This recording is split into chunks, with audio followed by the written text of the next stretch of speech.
अ, राष्ट्रीय स्वयंसेवक संघ के वरिष्ठ स्वयंसेवकों का की एक सत्ता का एक सकारात्मक हस्तक्षेप है। और लोक पहल के संयोजक डॉक्टर वीके सिंह साहब हैं, जो प्रयाग विश्वविद्यालय से हैं।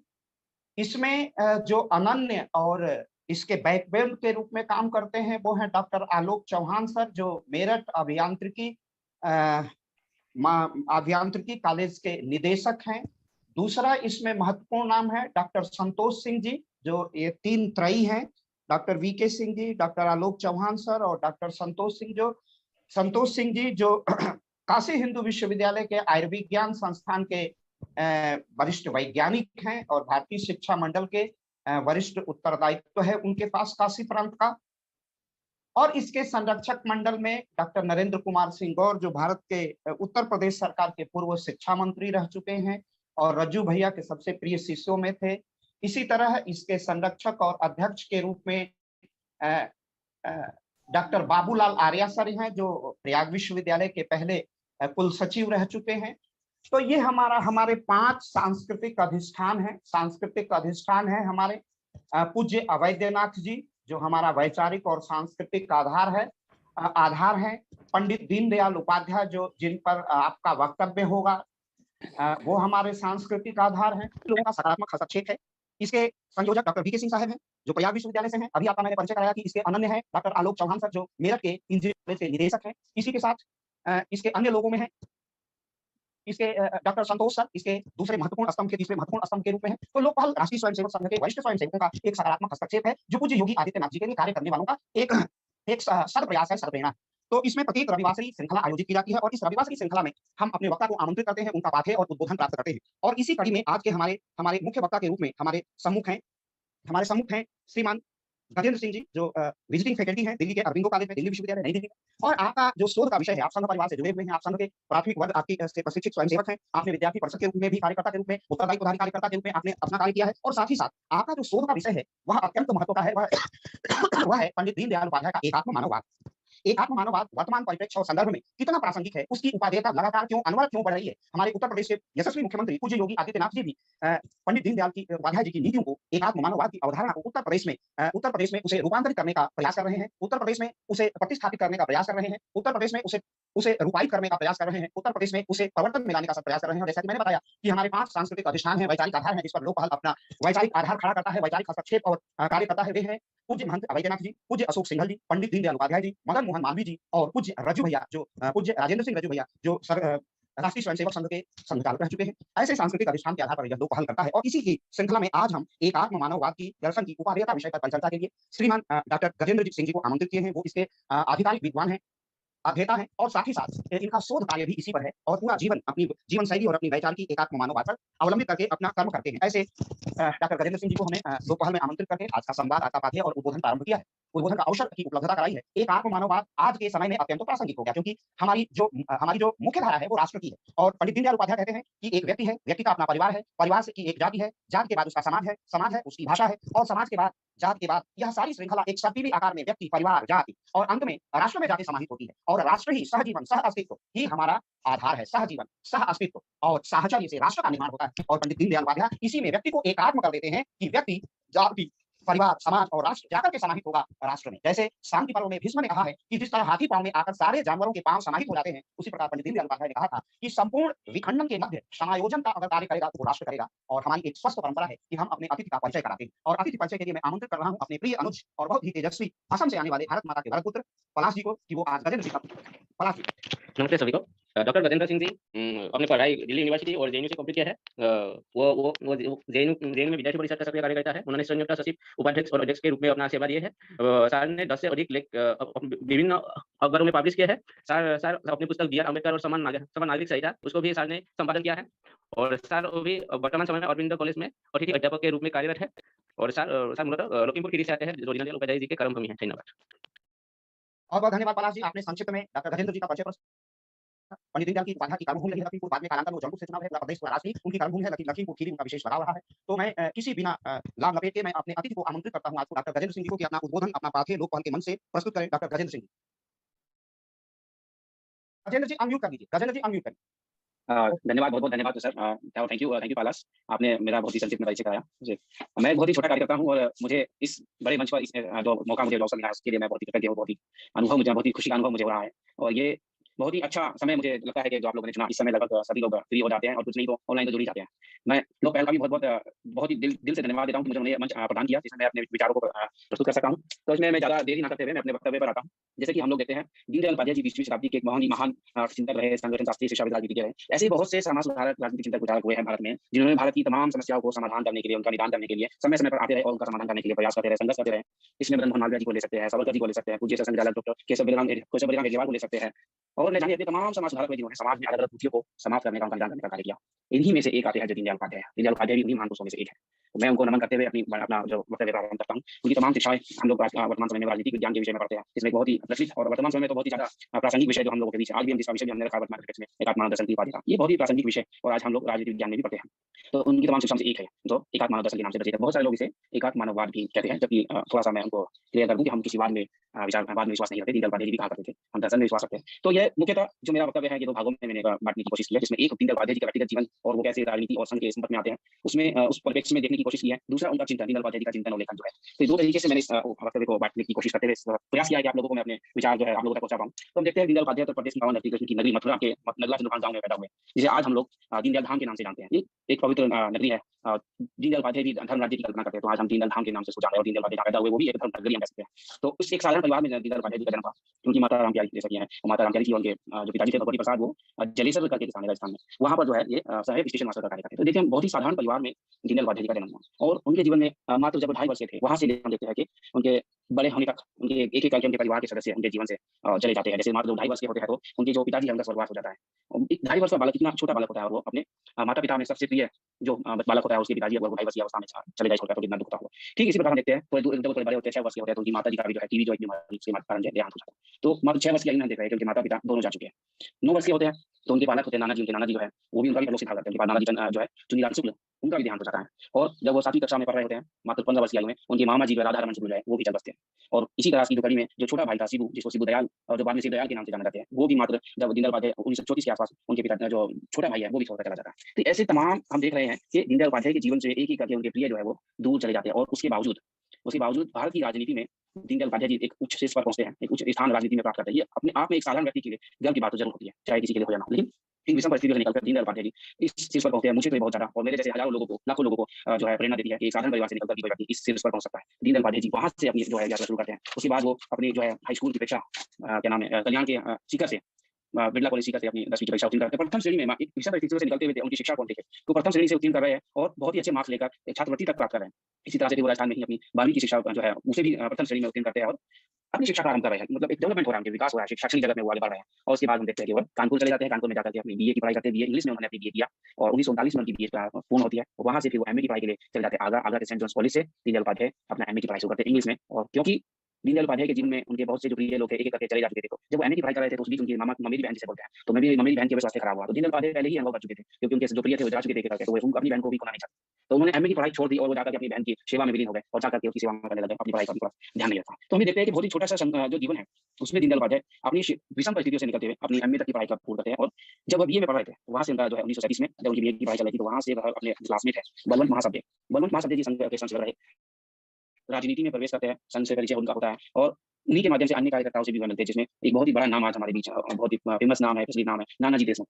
नानाजी देशमुख से वो मिलते हैं और वो इतने ज्यादा प्रभावित होते हैं संघ की कार्यप्रणाली से, संघ के कार्य करने के तरीके से। वो जाके संघ में जो है संघ में पूरी तरह से अपने कार्य में लग जाते हैं, संघ के माध्यम से जो सामाजिक सेवा कार्य में लग जाते हैं और उन्हें 1942 में जाकर के जो संघ शिक्षा वर्ग द्वितीय वर्ष जो है वो पूर्ण करते हैं। जैसे ही उनका संघ शिक्षा द्वितीय वर्ष पूरा होता है वह तुरंत जो है संघ के पूर्ण कार्यकर्ता बन जाते हैं और उन्हें लखीमपुर खीरी में सामाजिक सेवा करने का मौका मिलता है। ये दीनदयाल उपाध्याय जी है जो संघ की कार्यप्रणाली से इतने ज्यादा प्रभावित है और सामाजिक सेवा उनके जो संघ की कार्य पद्धति है उससे उनके अंदर समाहित हो रही है। वो एक तरीके से सामाजिक सेवा को ही अपना उद्देश्य, अपने जीवन का अंतिम लक्ष्य बना लेते हैं। अपनी संगठन क्षमता की इतनी धनी है वो कि उन्हें मात्र 3 वर्ष में उत्तर प्रदेश के प्रांत सह प्रांत प्रचारक बना दिया जाता है। ये अपने आप में गर्व का विषय है कि वह मात्र 3 वर्ष में एक इतने बड़े दायित्व पर उनको दिया जाता है, उनको दायित्व दिया जाता है। वो समाज सेवा में निकल पड़ते हैं। ये वही दौर चल रहा है जब 1947 में भारत आजाद हो रहा है और 1948 में महात्मा गांधी जी की हत्या होती है। उसके बाद संघ के ऊपर शक के आधार पर संघ पर बैन लगा दिया जा रहा है। तो जो संघ के विभिन्न कार्यकर्ता है, विभिन्न जो समाज सेवक है, उनको ये दिख रहा है कि हमारे संरक्षण, हमारे हितों के लिए कोई काम करने वाली राजनीतिक पार्टी हमें कहीं दिखाई देगी। तो उसकी एक जो जरूरत महसूस की जा रही है और उसी जरूरत को महसूस करते हुए दीनदयाल उपाध्याय भी इस कार्य को महसूस करते हैं और 1951 में जाकर के श्यामा प्रसाद मुखर्जी और दीनदयाल उपाध्याय जी के माध्यम से जो भारतीय जनसंघ है उसकी राज्य इकाई का स्थानीय इकाई का निर्माण होता है और फिर अगले ही महीने 21 अक्टूबर 1951 को राष्ट्रीय इस तरह भारतीय जनसंघ का निर्माण होता है और उसी दौरान उसके अगले ही वर्ष दीनदयाल उपाध्याय को भारतीय जनसंघ का महामंत्री बना दिया जाता है। ये महामंत्री बनना उनके लिए एक अपने आप में गर्व का विषय रहा और वो इस दायित्व पर 15 वर्ष तक रहे और इसी जो है दायित्व के दौरान उन्होंने जो उत्तर प्रदेश के जौनपुर से भी स्थानीय जो निकाय चुनाव होते हैं, बाई इलेक्शन होते हैं, उन्होंने इलेक्शन किया। तो ये एक छोटी सी यात्रा है उनकी जो राजनीति में उनको एंटर करा रही है और राजनीति में एंटर होते हुए भी दीनदयाल उपाध्याय जो है वो सामाजिक सेवा को पीछे नहीं छोड़ रहे। सामाजिक सेवा उनका सर्वधर्म कह सकते हैं वो है और इसी सेवा में विलीन रहना चाहते हैं। जब पूज्य गुरुजी उनको कहते हैं कि तुम राजनीति में जाओ, तो राजनीति में उनका जाने की इच्छा नहीं थी, लेकिन गुरुजी के कहने पर गुरुजी को उन पर इतना विश्वास है कि दीनदयाल उपाध्याय को मैं जहां भी भेजूंगा वो समाज सेवा ही करेंगे, समाज सेवा हमेशा उनके लिए सर्वोपरि रहेगा। तो गुरुजी के कहने पर दीनदयाल उपाध्याय जी राजनीति में आते हैं और एक भारतीय जनसंघ के महामंत्री और अध्यक्ष का दायित्व का निर्वहन करते हैं। यही जनसंघ 1968 तक दीनदयाल उपाध्याय जी अध्यक्ष के रूप में रहते हैं, जबकि 1977 में जाकर के भारतीय जनसंघ और जनता पार्टी का विलय होता है और बाद में जाकर जनता पार्टी जो है उसका जब विघटन हो जाता है उसके बाद भारतीय जनता पार्टी के रूप में हमें नया संगठन जो कि भारतीय जनसंघ का ही मूल है वो 1980 में जाकर हमें मिलता है। हम देखते हैं कि 1951 में हमने एक बीज बोया था भारतीय जनसंघ के नाम से और वो आज हमें एक बड़े वृक्ष के रूप में फल प्रदान कर रहा है फल और उसके फल आज हमें देश के कोने कोने में दिखाई पड़ रहा है भारतीय जनता पार्टी के। तो वो हमने जो बीज बोया था आज हमें एक विशाल वृक्ष के रूप में दिखाई पड़ रहा है। एक मात्र 2 सीटों से हमने ये यात्रा शुरू की थी और आज हम जो है देश के आधा दर्जन से भी ज्यादा राज्यों में भारतीय जनता पार्टी की सरकार है। 303 से ज्यादा सीटें भारतीय जनता पार्टी के पास। ये एक कल्पना ही थी जो आज हम साकार होते हुए देख पा रहे हैं और भारतीय जनता पार्टी या राष्ट्रवादी सरकार जो है वो हमें देश के अंदर दिखाई दे रही है और समाज के हित में, राष्ट्र के हित में जो लोग कार्य करते हैं उनके हितों को ध्यान में रखते हुए दीनदयाल उपाध्याय जी की शिक्षा, उनके विचारों को, उनके द्वारा दी गई शिक्षाओं के आधार पर भारतीय जनता पार्टी द्वारा अनेकों जो योजनाएं हैं दीनदयाल उपाध्याय के नाम से बनाई गई हैं। ये है दीनदयाल उपाध्याय जी का राजनीति में परिचय, राजनीति में कैसे प्रवेश करते हैं। जब हम देखते हैं दीनदयाल उपाध्याय के शैक्षणिक पक्षों को, हम देखते हैं शिक्षा में भी पीछे नहीं, शिक्षा में भी उन्होंने अनेक कार्य किए, उन्होंने अनेक पुस्तकें लिखी है जिसमें 2 प्लान्स यानी 2 योजनाएं, राजनीतिक डायरी, पॉलिटिकल डायरी के नाम से एक बहुत फेमस कॉलम हुआ करता था दीनदयाल उपाध्याय जी, राजनीतिक चिंतन के नाम से उन्होंने पुस्तक लिखी। ये पुस्तक दीनदयाल उपाध्याय के जो उन्होंने अलग-अलग समय पे भाषण दिए हैं उनका संग्रह हम कह सकते हैं। भारतीय अर्थनीति विकास की एक दिशा, ये भी उनकी पुस्तक है। सम्राट चंद्रगुप्त, जगत गुरु शंकराचार्य, एकात्म मानववाद, राष्ट्र जीवन की दिशा, ये तमाम ऐसी पुस्तकें हैं जो दीनदयाल उपाध्याय ने जिनका संकलन किया। लेकिन इन सब के बावजूद जब हम भारतीय राजनीतिक चिंतन में अनेक राजनीतिक चिंतकों को पढ़ते हैं, इतना कार्य होने के बावजूद भी हमें दीनदयाल उपाध्याय का नाम 2014 से पहले कहीं छुपा दिखाई पड़ता है।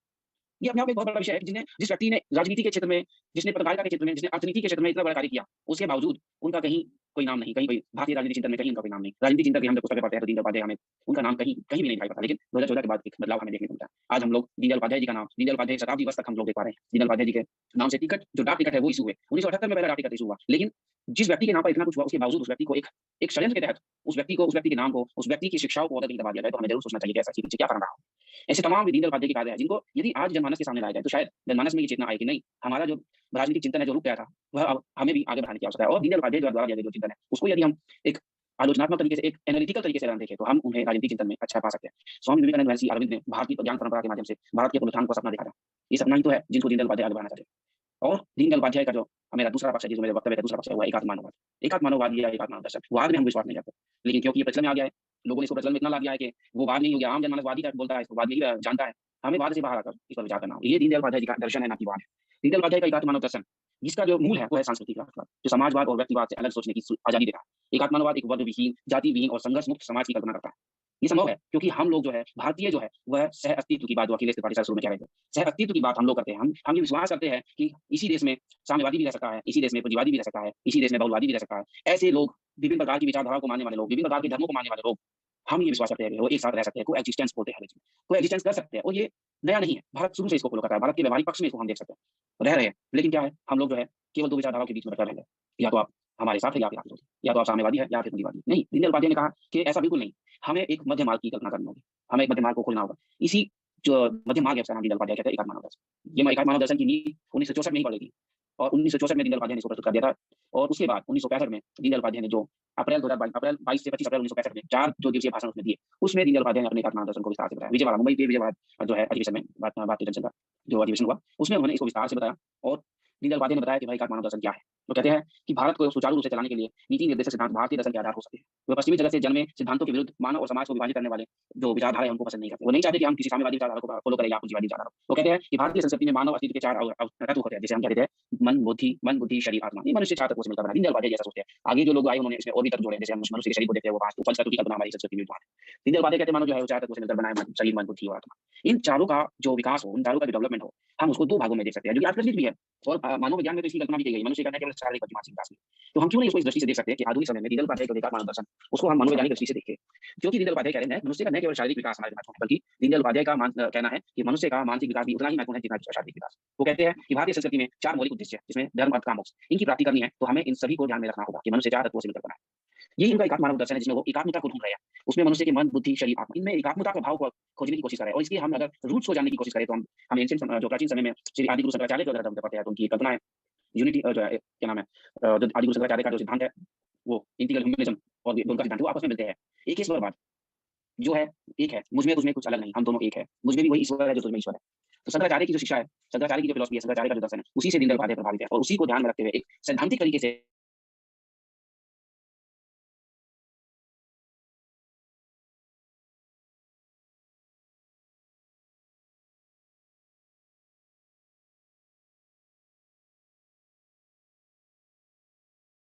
गजेंद्र जी, आपकी आवाज नहीं आ रही है।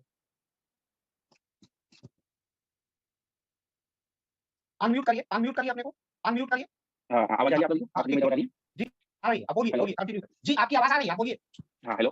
हाँ जी, जी, आपकी आवाज आ रही आवाज है? आ रही है। हाँ जी, जी, जी, जी, जी, आपकी आवाज आ रही है, तो बोलिए। मैं बता रहा था कि दीनदयाल उपाध्याय जी का जो एकात्म मानव दर्शन का सिद्धांत है, वो भारतीय संस्कृति में मौजूद तत्वों से ही ले रहे हैं। हाँ, आवाज आ रही है सर?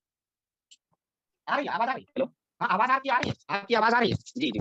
आप जी, बोलिए, जी, मैं आवाज आ बता रही रहा है। था। हाँ, जी। दीनदयाल उपाध्याय एकात्म मानव दर्शन का सिद्धांत आदिगुरु शंकराचार्य की शिक्षाओं से लेते हैं और उसे एक सैद्धांतिक रूप में प्रस्तुत करते हैं। उसमें वो कह रहे हैं मनुष्य के जो 4 तत्व हैं, उनके हम 2 भागों में बाँट सकते हैं, शारीरिक और मानसिक। और मानसिक के साथ-साथ हम उसमें अध्यात्म को भी देखते हैं। उसमें वो जोड़ते हैं कि मनुष्य जो है, उसका शरीर है, बुद्धि है, मन है और आत्मा है। जब हम आत्मा को देखते हैं, हम उसको आध्यात्मिक से जोड़ देते हैं और हम उसको इस प्रकार कह सकते हैं कि मनुष्य का शारीरिक, मानसिक और आध्यात्मिक विकास, इन तीनों का संकलित रूप अगर हम कहें, तो वो एकात्म मानव दर्शन हो सकता है। एकात्म मानव दर्शन कोई एक वो नहीं है कि हमने किसी सूत्र में पिरोकर आपको दे दिया। ये एक बहुत ही विस्तृत संकल्पना है और उसके अंदर हमें डाइवर्सिटी में जो एक यूनिटी देखते हैं, उसी का जो नाम है हम एकात्म मानव दर्शन कह सकते हैं। वो कहते हैं कि पश्चिमी पूंजीवाद और समाजवादी सिद्धांत मात्र शरीर और मन की आवश्यकताओं की पूर्ति तक सीमित है। वो उसी पर केंद्रित है और शरीर की भौतिक आवश्यकताओं तक सीमित है। और जबकि भारतीय दर्शन जो है वो मनुष्य की शारीरिक के साथ-साथ भौतिक आवश्यकताओं, उसकी आध्यात्मिक आवश्यकताओं, उसकी मानसिक आवश्यकताओं की भी कल्पना करता है, उनके मानव कल्याण की कल्पना करता है और मानव और समाज के संपूर्ण विकास के लिए ये आवश्यक है कि भारतीय दर्शन के 4 लक्ष्य जो हमारी संस्कृति में बताए गए धर्म, अर्थ, काम, उन सभी का जो विकास है वो व्यक्ति और समाज की भौतिक और आध्यात्मिक आवश्यकताओं की पूर्ति करे। हमें इसका ध्यान रखना होगा। इसीलिए दीनदयाल उपाध्याय एकात्म मानव दर्शन जैसे सिद्धांत की कल्पना करते हैं। वो कहते हैं कि मनुष्य का शरीर जो है वो इन चारों तत्वों से मिलकर हो, हमें इस तरह की नीतियाँ, इस तरह के कार्य करने होंगे। इस तरह की नीतियाँ जब हम करेंगे, तो व्यक्ति का जो विकास होगा, वो एक सर्वांगीण विकास की जो कल्पना है, वो पूरी कर पाएँगे। तो इस तरह का जो दीनदयाल उपाध्याय का जो चिंतन है, वो एकात्म मानव दर्शन का चिंतन है। अब हम यदि देखें, तो दीनदयाल उपाध्याय जो आगे एकात्म मानव दर्शन देते हैं, उसकी यदि हम और विस्तृत रूप में समझने की कोशिश करें, तो हम देख सकते हैं उनके अलग-अलग पक्षों में। जैसे वो सामाजिक एकता और समरसता की बात करते हैं, तो कहते हैं कि राष्ट्र की निर्धनता और अशिक्षा को दूर किए बिना वास्तविक उन्नति संभव नहीं है। वह उन लोगों को भी मेन स्ट्रीम में लाने की बात कर रहे हैं, जो गरीब है, निर्धन है, लाचार है।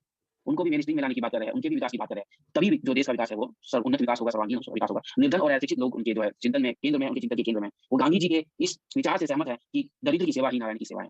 इसका मतलब यही है कि जो व्यक्ति तुम हो, जो मैं हूँ और जो तुम है और हम में और तुम में जो है वो एक ही है, एक ही ईश्वर है, एक ही नारायण है। यदि नारायण के दर्शन करने हैं, यदि नारायण की सेवा करनी है, तो नर की सेवा करनी होगी, उस दरिद्र की सेवा करनी होगी, जिस दरिद्र में और मुझ में एक ही ईश्वर है और वही ईश्वर तुझ में भी है और मुझ में भी है। उसी की कल्पना को जब गांधी जी के सिद्धांत को दीनदयाल उपाध्याय कहते हैं, तो वो कहते हैं कि हमें भी निर्धन, गरीब और वंचितों की सेवा करनी होगी। उन्हीं के कल्याण को जब हम ध्यान में रखकर अपनी नीतियाँ बनाएंगे, तो वो हमारे देश जो है वो एक प्रगति की ओर अग्रसर हो सकेगा और उसमें जो है समाज का सभी वर्गों का, समाज के सभी वर्गों का कल्याण हो सकेगा। इस तरह की जो विचार वो दे रहे हैं। वो कह रहे हैं कि हमें सुंदर घर बनाकर यदि हम उनको दें, यदि हम जिस दिन अच्छे घर बनाकर इन गरीब निर्धनों को दे देंगे, इन बच्चों के, इनके बच्चों और स्त्रियों की शिक्षा और जीवन दर्शन का ध्यान देंगे, तो उस दिन हमारा जो देश है एक उसका जो है सकारात्मक एक सर्वांगीण विकास होगा। इन वंचित लोगों की, इन गरीब लोगों की, इन सभी जो है समाज के जो वंचित तबके हैं, उनकी जो विकास होगा, तो वो विकास कैसा होगा? एक सकारात्मक विकास होगा। दीनदयाल उपाध्याय इस समाज के सबसे छोटे, सबसे अंतिम पंक्ति में खड़े व्यक्ति की बात कर रहे हैं, कल्पना कर रहे हैं। तो हम मान सकते हैं कि दीनदयाल उपाध्याय जी के केंद्र में जो व्यक्ति है, वो व्यक्ति में भी वो व्यक्ति जो समाज की अंतिम पंक्ति में खड़ा है, जो सबसे वंचित समाज के व्यक्ति है, उसके विकास की कल्पना कर रहे हैं। तो दीनदयाल उपाध्याय का चिंतन इस प्रकार का है। हम उनके अगर आर्थिक पक्ष को देखें, तो वो कहते हैं एक तरफ जहाँ आपकी आवाज नहीं आ रहा है गजेंद्र जी। गजेंद्र जी, अनम्यूट करिए अपने को। हाँ, ठीक, जी, जी, जी। बोलिए। क्षमा प्रार्थी हूँ सर, यहाँ नेटवर्क कभी-कभी चला जा रहा है। ओके, कोई बात नहीं है, बहुत बढ़िया उद्बोधन हो रहा है, बहुत सुंदर।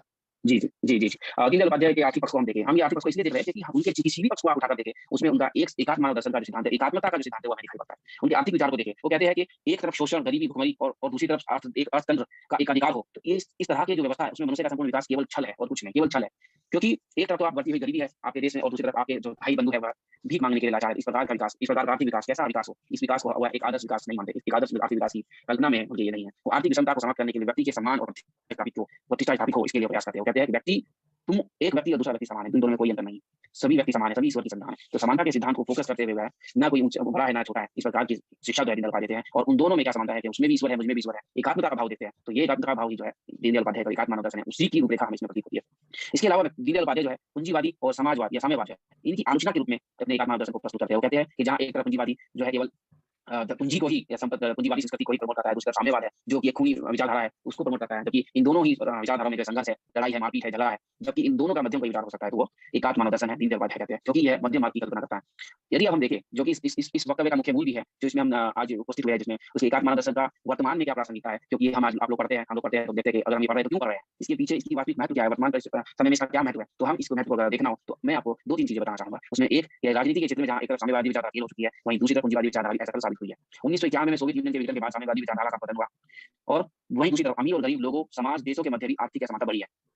बहुत सारी वर्ल्ड वाइड संस्थाएं हैं, वो इस बात को मानती है कि जितने भी पूंजीवादी देश है उसमें भी और जो डेवलपिंग कंट्रीज है उनमें भी जो गरीब और अमीर के बीच की जो दूरी है वो बढ़ी है। इस गरीब और अमीर के बीच की दूरी को समाप्त करना भी बहुत जरूरी है और उसको समाप्त करने के लिए एक विचारधारा की आवश्यकता है और वो विचारधारा की आवश्यकता है एकात्म मानव दर्शन। क्योंकि एकात्म मानव दर्शन जो है वो एक ऐसे मध्यम मार्ग की कल्पना आपको प्रस्तुत करके दे रहा है जिसमें आप पूंजीवादी विचारधारा की जो अच्छी बात है वो और साम्यवादी विचारधारा की अच्छी बात है, दोनों की अच्छी बातों को लेना कोई गलत नहीं है। दीनदयाल उपाध्याय कहते हैं विदेशी शिक्षा, विदेशी टेक्नोलॉजी कुछ भी गलत नहीं, लेकिन हमें उसको अपने देश की आवश्यकता अनुसार और उसके युगानुसार अपनानी होगी। यदि हम इस दो सिद्धांतों को फॉलो करते हैं तो वह जो होगी, जो टेक्नोलॉजी होगी, वो जो शिक्षा होगी, वो कैसी होगी, हमारे देश के अनुकूल होगी और हमारे देश की आवश्यकताओं के अनुकूल होगी। तो दीनदयाल उपाध्याय इन दोनों विचारधाराओं के अल्टरनेटिव के रूप में क्या करते हैं, अपने एकात्म मानव दर्शन की कल्पना को प्रस्तुत करते हैं। यही दर्शन तो महात्मा बुद्ध का भी है। महात्मा बुद्ध के दर्शन को जब हम देखते हैं तो कहते हैं कि मध्य मार्ग की कल्पना होने की, मध्य मार्ग की कल्पना में वो कहते हैं जब विषम परिस्थिति हो तो वो कहते हैं कि मध्य मार्ग को ही हमें अपनाना चाहिए। ये मध्य मार्ग अगर हम वर्तमान समय में देखें तो साम्यवाद और पूंजीवाद के जो बीच में हम फंस रहे हैं उसका एक मध्य मार्ग हमें अगर कोई मिल रहा है तो वो एकात्म मानव दर्शन है। क्योंकि इसमें व्यक्ति और समाज से, राष्ट्र से, कम्युनिटी और इस तरह से पूरा एक भूमंडल, इन सभी के मध्य जो एक एकात्मता का सिद्धांत है उसको ध्यान में रखकर नीति बनाने, शासन करने, इन सभी की शिक्षा जो है इसमें अंतर्निहित है।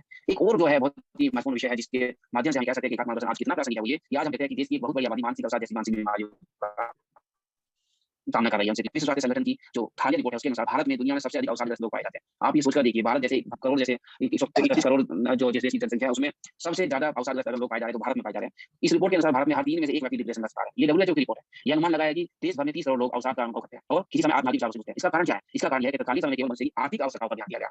यदि हम मनुष्य की आर्थिक आवश्यकताओं के साथ साथ उसकी आध्यात्मिक, उसकी मानसिक आवश्यकताओं का भी ध्यान रखते तो शायद हमें जो वर्तमान परिदृश्य देखने को मिल रहा है वो ऐसा नहीं होता। हम देखते हैं कि अमेरिका में कोई भी आए दिन गोली चला दे रहा है, किसी को भी मार दे रहा है। हमारे देश में देखिए अलग-अलग मेट्रो स्टेशन पे हमें को घटनाएं होने को मिलती है। ये पता चलता है कि कोई जो है लड़की है वो मेट्रो स्टेशन से ऊपर से कूद जाती है। कोई मेट्रो स्टेशन के सामने कूद जा रहा है। ये सब क्या है? ये सब उनकी आर्थिक आवश्यकताएं या उनकी जो जरूरत है वो पूरी नहीं हो पाई। और यदि उनका मानसिक विकास भी उस तरीके से हुआ होता तो शायद वो उस प्रेशर को झेल पाते। उस प्रेशर को झेल पाते तो एक मध्यम मार्ग की तरफ अग्रसर हो पाते। तो इस चीज को, इन बातों को ध्यान में रखकर यदि हम एकात्म मानव दर्शन का अध्ययन करें तो मुझे लगता है एकात्म मानव दर्शन की प्रासंगिकता आपको स्वयं में समझ में आ जाएगी। उसको आपके महत्व को फिर समझाना नहीं पड़ेगा, क्योंकि एकात्म मानव दर्शन जो है वो मनुष्य के शारीरिक, मानसिक, बौद्धिक इन सभी जो है पक्षों की कल्पना करता है, इनके विकास की कल्पना करता है। और जब इनके विकास की कल्पना करते हैं तो इनका विकास जब संयमित विकास होगा, जब इनका सकारात्मक विकास होगा, तभी तो मनुष्य सर्वांगीण विकास हो पाएगा।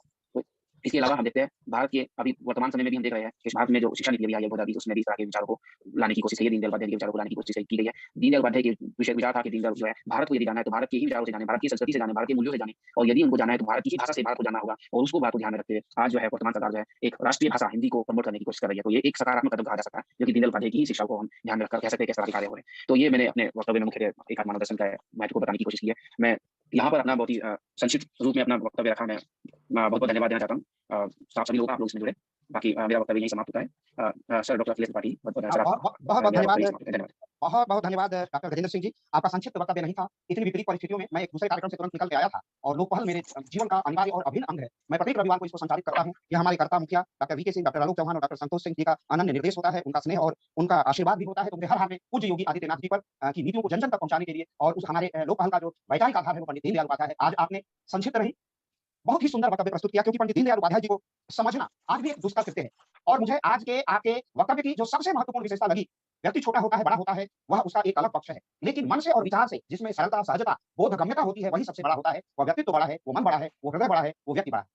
आपने एकात्म मानववाद जैसे दुरूह दर्शन को इतनी सरल, सहज और बोधगम्य भाषा में प्रस्तुति दी है। शब्द में इतनी सहजता थी, इतनी तरलता थी और इतनी सामर्थ्य थी संप्रेषण की कि वो अद्भुत था, अपूर्व था और मैं यह प्रशंसा में जबरदस्ती शब्द नहीं कर रहा हूँ। ये नैसर्गिक रूप से मेरे शब्द आ रहे हैं और मैं इसकी अभिव्यक्ति कर रहा हूँ। कई चीजें मैं स्वयं राष्ट्रीय स्वयंसेवक संघ का स्वयंसेवक हूँ, आप भी स्वयंसेवक हैं और हम लोग लगातार इस पर चिंतन मनन करते रहते हैं और मैं राजनीतिक विज्ञान का अध्यापक भी हूँ, राजनीतिक विज्ञान का विद्यार्थी ही हूँ। मौलिक रूप से हम लोग विद्यार्थी ही हैं, लेकिन पंडित जी के इतने विस्तृत एकात्म मानववाद या एकात्मवाद उनका जो अंत्योदय की अवधारणा है, जो उनका दार्शनिक पक्ष है, जो शंकराचार्य से प्रेरित है, जो बुद्ध से आपने आधुनिक तुलना बुद्ध से की और जो विश्व के 2 मार्ग हैं, एक साम्यवाद का मार्ग है, पूंजीवाद का मार्ग है और तीसरा मार्ग किस प्रकार जो थर्ड वे है, वो भारत का वे है और कैसे वो पंडित दीनदयाल उपाध्याय का मार्ग है, एकात्म मानववाद कैसे है, उसमें अंत्योदय कैसे है, इतनी सरलता से, इतनी सहजता से मन, आत्मा, बुद्धि, शरीर की जो परिचर्चा आपने की और एक उसमें आधुनिक पक्ष जोड़ा कि आज की जो विकृतियाँ हैं, आज का जो नैराश्य है, जो निराशावाद है और भारत को अनंत आशावादी दर्शन का द्योतक है और भारतीय दर्शन में निराशा नाम की चीज़ नहीं है। आज हमारे पास धन बल है, बाहुबल है, सब कुछ होते हुए भी हम वैचारिक रूप से जब तक निर्बल हैं, तो हम आत्महत्या करते हैं। इस गंभीर विषय को आपने पंडित दीनदयाल उपाध्याय की दृष्टि से आलोकित किया कि आज की समस्याओं का आधार हमें वैचारिक रूप से शक्तिशाली होना पड़ेगा, पुरुषार्थी होना पड़ेगा और उसका आईना और उसका रास्ता और उसका सन्मार्ग जो जाता है, वो पंडित दीनदयाल उपाध्याय के दर्शन से होकर जाता है। उस ओर आपने रेखांकित किया, आपने उनके राजनीतिक चिंतन पर चर्चा की, उनके आर्थिक पक्ष पर चर्चा की, पूंजीवाद और समाजवाद की विफलताओं पर चर्चा की और एक तीसरे विकल्प के रूप में किस तरह सशक्त विकल्प है पंडित दीनदयाल उपाध्याय, इसका निर्चील विवेक करने का जो प्रयास किया है, इसके लिए हम लोकपहल की तरफ से, अपने तरफ से, डॉक्टर वीके सिंह की तरफ से, डॉक्टर आलोक चौहान की तरफ से, डॉक्टर संतोष सिंह जी की तरफ से, पूरे लोकपहल परिवार के विषय से प्रोफेसर अवनीश पाठीकर सर की तरफ से, सबकी तरफ से मैं आपको साधुवाद और बहुत-बहुत धन्यवाद देता हूँ और मैं आशा करता हूँ कि ये जो तरुण तेजस्विता आप में है, जो वैचारिक क्षितिज और जो आयाम है, वह निरंतर अपनी गतिशीलता बनाए रखेगा और उसमें नित्य नूतन आयाम जुड़ते जाएंगे। मीमांसा का, विवेचन का, निर्वचन का नया-नया पक्ष आप जोड़ते जाएंगे और एकात्म मानववाद को जन-जन तक पहुँचाने का इसी सरल, सहज, सौम्य वाणी में प्रयास करेंगे, वो अद्भुत है, बहुत सुंदर लगा और मैं हृदय से उसकी प्रशंसा इसलिए कर रहा हूँ कि मैं भाव विह्वल हूँ। मैं वो दुरूह दर्शन को इतनी सहजता से आपने प्रस्तुत की, हमारे अनेक आशीष हैं, हमारे अनेक धन्यवाद हैं और मेरी अनेक शुभकामनाएँ आपके लिए है। अपने लोकपाल की एक सामान्य परिपाटी है कि हम अपने अतिथि का औपचारिक धन्यवाद ज्ञापन करते हैं और इसके लिए अंकेश जी हैं क्या? अंकेश अंकेश शुभम पांडे, डॉक्टर ऋषिकेश सिंह, डॉक्टर ऋषिकेश सिंह, चलिए ये दोनों लोग तकनीकी कारणों से जुड़ नहीं पाए हैं। तो आपके इस वक्तव्य के प्रति जो मैंने अपनी पूरी बात रखी है कि आपने सारा आपका लेक्चर मैंने नोट किया और मैं नोट करता हूँ, मुझे इतना सर प्रिय लग रहा था, बहुत अच्छा लग रहा था कि मैंने पूरे पन्ने भर आपका A4 साइज़ में ये पूरा लेक्चर मैंने नोट किया है, जो 2 पृष्ठों का है। मुझे बहुत अच्छा लगा, बहुत आपने बहुत विधिवत रूप से कब 1964 में एकात्म मानववाद की प्रस्तुति किया मुंबई के विजयवाड़ा अधिवेशन में, कैसे-कैसे उसका वैचारिक क्षितिज विकास हुआ, उनके जीवन परिचय, उनके जीवन की जो त्रासदी है, जीवन की उस त्रासदी में जो पुरुषार्थ है, जो नैराश्य से निकलने की अद्वितीय क्षमता थी, किस तरह की दारुण गरीबी थी, किस प्रकार एमए अंग्रेजी करने का पूरा राजस्थान से कानपुर, उत्तर प्रदेश तक की जो यात्रा कराई थी, प्रचारक जीवन में लखीमपुर खीरी की प्रारंभिक कर्मस्थली से राष्ट्रीय कर्मस्थली में आपने इतना भावचित्र प्रस्तुत किया और उसकी एकात्मवाद की भाव संज्ञा को जिस प्रकार रूपायित किया है, हम लोग सभी आपके प्रति धन्यवाद ज्ञापन करते हैं बहुत सुंदर शब्दों में और मैं प्रत्याशा करता हूँ कि एकात्म मानववाद के विषय में आपका अध्ययन निरंतर तेजस्वी होगा और ऊर्जावान होगा और गतिशील होगा और उसमें और नए-नए निर्वचन वर्तमान संदर्भ और परिप्रेक्ष्य को देखते हुए स्थापित होंगे। विषय वस्तु की आपकी जो पकड़ है और उसको कितना परिधि में सहज शब्दों में बांधा जा सकता है। मैं आपके उस शोध पत्र की प्रशंसा करता हूँ और शोध पत्र के साथ मैं आशा करता हूँ कि आपका यह शोध पत्र बहुत ही अच्छा आयाम ग्रहण करेगा और जो पुस्तक आएगी हमारे लाखों पाठकों तक जाएगी और सबसे बड़ी बात आपका जो रिकॉर्डेड लेक्चर है, वह तकनीकी कारणों से अभी फेसबुक पर नहीं, लेकिन वो जाएगा लाइव फेसबुक पर भी होगा, वो जाएगा फिर यूट्यूब पर आपको रिकॉर्डिंग भी भेजी जाएगी और लाखों लोग उससे लाभान्वित होंगे। अब समाजवादी भावधारा का एक पक्ष भी इस एकात्म मानववाद से अभिभूत हो चुका है, उससे प्रेरित हो चुका है।